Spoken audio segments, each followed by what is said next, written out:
मंच में आदरणीय नेता प्रभु चिन्मय कृष्णदास ब्रह्मचारी को बिना किसी कारण कैद रखा गया है। हिंदू समुदाय की मांगे, हिंदू अल्पसंख्यकों के जीवन, सम्मान और संपत्ति की स्थायी सुरक्षा, गण जागरण मंच से 8 सूत्रीय मांगों का कार्यान्वयन, प्रभु चिन्मय कृष्णदास ब्रह्मचारी को बिना शर्त रिहाई, अल्पसंख्यकों के खिलाफ हिंसा व उत्पीड़न का अंत, संयुक्त राष्ट्र और अंतर्राष्ट्रीय समुदाय का हस्तक्षेप। भारत सरकार की अपील, भारत सरकार से अपील, बांग्लादेश के अल्पसंख्यक हिंदू भारत सरकार से अपील करते हैं कि वह इस संकट से निपटने के लिए तुरंत प्रभावी कदम उठाए। बांग्लादेश के अल्पसंख्यकों को सुरक्षा सुनिश्चित करने के लिए कूटनीतिक प्रयास एवं अंतर्राष्ट्रीय दबाव डालना अत्यंत आवश्यक है। हम उम्मीद करते हैं कि भारत सरकार इस मामले में तुरंत कार्रवाई करेगी और पड़ोसी देश के अल्पसंख्यकों के मानवाधिकारों की रक्षा अग्रणी भूमिका निभाएगी। यह उत्पीड़न मानवता के खिलाफ अपराध है। हम सभी पत्रकारों, मानवाधिकार कार्यकर्ताओं एवं अंतर्राष्ट्रीय संगठनों से इस मुद्दे पर गंभीरता से लेने के लिए हमारा समर्थन करने की अपील करते हैं। देखिए, बात इस टाइम तो यूनिस गवर्नमेंट है, जो भी गवर्नमेंट में यूनिस है, वहाँ का जो मुखिया है, सलाहकार टेम्पररी है, लेकिन टेम्पररी जो ये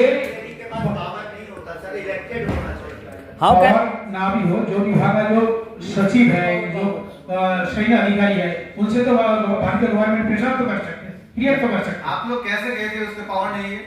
वो लोग कहते हैं उसका गवर्नमेंट का पावर नहीं। अरे भाई वहाँ एडवाइजर कहती है, न्यूज़ पेपर में एडवाइजर कहती है 7 सिस्टर को अटैक करेगा, इंडिया को ले लेगा, अमेरिका को ले लेगा, इतना बात करती है और आपका गवर्नमेंट के पीपल कहती है, आप उसको छोटा समझती है? Sir, he has all powers. हम लोग मेन चीज पे आते हैं। Despite being incumbent, he लगातार ऐसी चीजें होती रही है, 1947 से, और ये पहले भी हुआ है। अब कई हलकों में ये आवाज उठ रही है कि उत्तर बांग्लादेश को चटगांव सहित 2 पार्ट में वहां के लोग आवाज उठा रहे हैं। ये आपसे मुझे पूछना है, क्या ये आवाज उठ रही है कि आजाद कर दिया जाए वहां हिंदुओं को, उनके साथ नहीं रहना, आप 50% बांग्लादेश दे दिया जाए उनको? क्योंकि raised the voice in the United Nations, in Amnesty International, in the religious rights organization. So we have already raised, including human rights, United Nations, whatever organization within the America.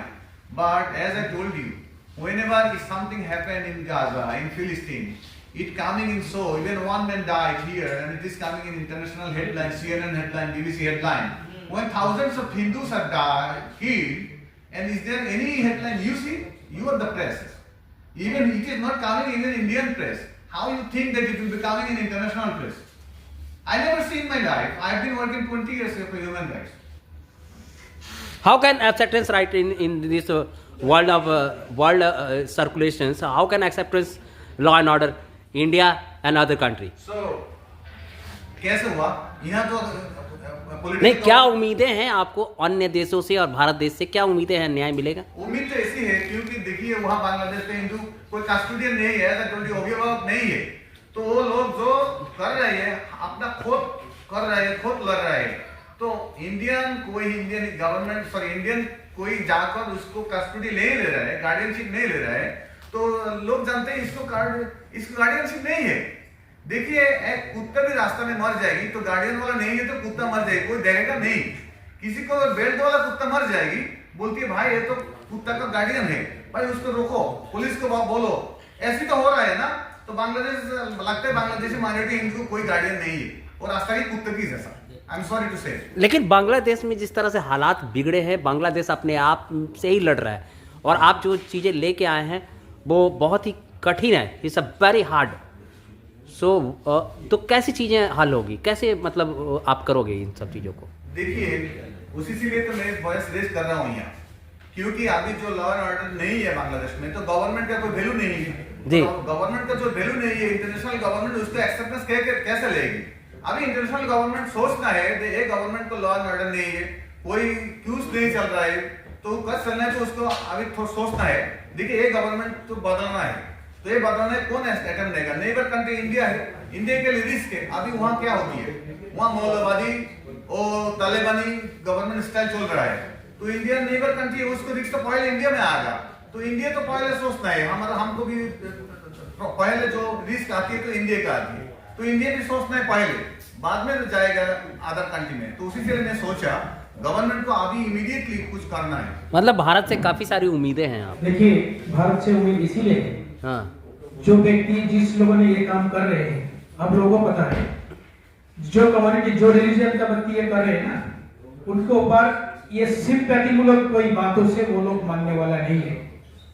हम लोग हिंदुस्तान गवर्नमेंट से एक defensive mode में नहीं जाना चाहते, offensive mode में जाना चाहते हैं। इंडिया गवर्नमेंट किस मैं तो पॉलिटिकल लोग नहीं हूँ, मैं तो ह्यूमन राइट्स वाला हूँ।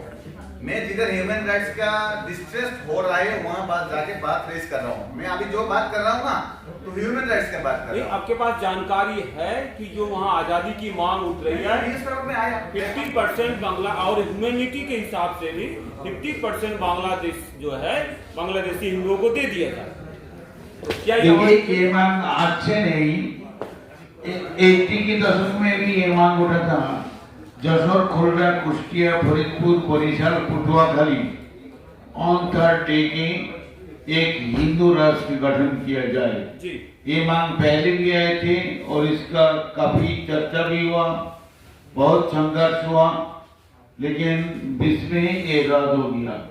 उसके बाद जो है अभी चिटागांग और इधर रामपुर, ये दोनों डिवीजन लेके इस साइड में कुछ हिस्सा दिखाया गया, अभी मैप पे भी दिखाया जा रहा है।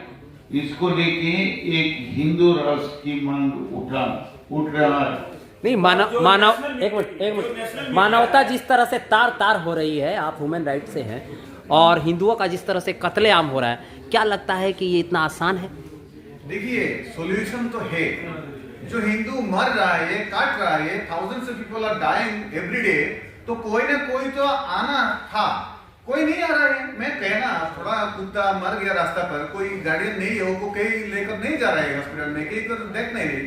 कोई बेल्ट वाला कुत्ता होती है तो उसको भी टेक केयर करती है। अभी जो हिंदू है बांग्लादेश पर, वो मर रहा है, अभी उसको जो सिचुएशन है, मैं तो सोल्यूशन तो मैं नहीं बता दे सकता हूँ, लेकिन जो गवर्नमेंट है यहाँ का, उसको तो त्वरित पदक्षेप लेना है ना, क्योंकि उसको हिंदू को भाषण आए, वहाँ का संस्कृति भाषण आए, वो भी इंडिपेंडेंट इंडिया किया, तो इंडिया का सब रेस्पॉन्सिबिलिटी तो है, वो इंडियन लोगों को भी है, ये हिंदू है ना यहाँ, तो वो लोग हिंदू को क्यों नहीं सोच रहा है, क्यों गवर्नमेंट को प्रेशर नहीं कर रहा है। मैं यहाँ अमेरिका से यहाँ आ सकता हूँ, तो आप लोग क्या नहीं, आप लोग तो रेस करना है। थैंक यू दैट आप लोग कर रहे हैं, लेकिन एक थोड़ा 1% भी कर रहे हैं। लेकिन भारत सरकार एक बहुत ही बड़ी अहम मुद्दे पे भी लड़ रही है। रोहिंग्या एक ऐसा मामला है जो कहीं ना कहीं यहाँ के केंद्र में भी सत्तासीन मिस्टर केजरीवाल का बहुत बड़ा वोट बैंक माना जाता है। तो भारत भी कहीं ना कहीं जद्दोजहद कर रहा है। तो क्या लगता है कि आपको एक सही सहयोग मिल पाएगा?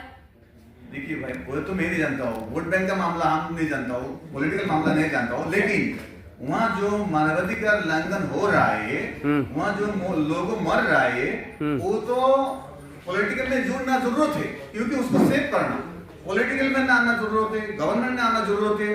वोट बैंक भी होता तो उसको फायदा होती है, लेकिन वो लोग को तो बचाना जरूरत है। देखिए, मान लीजिए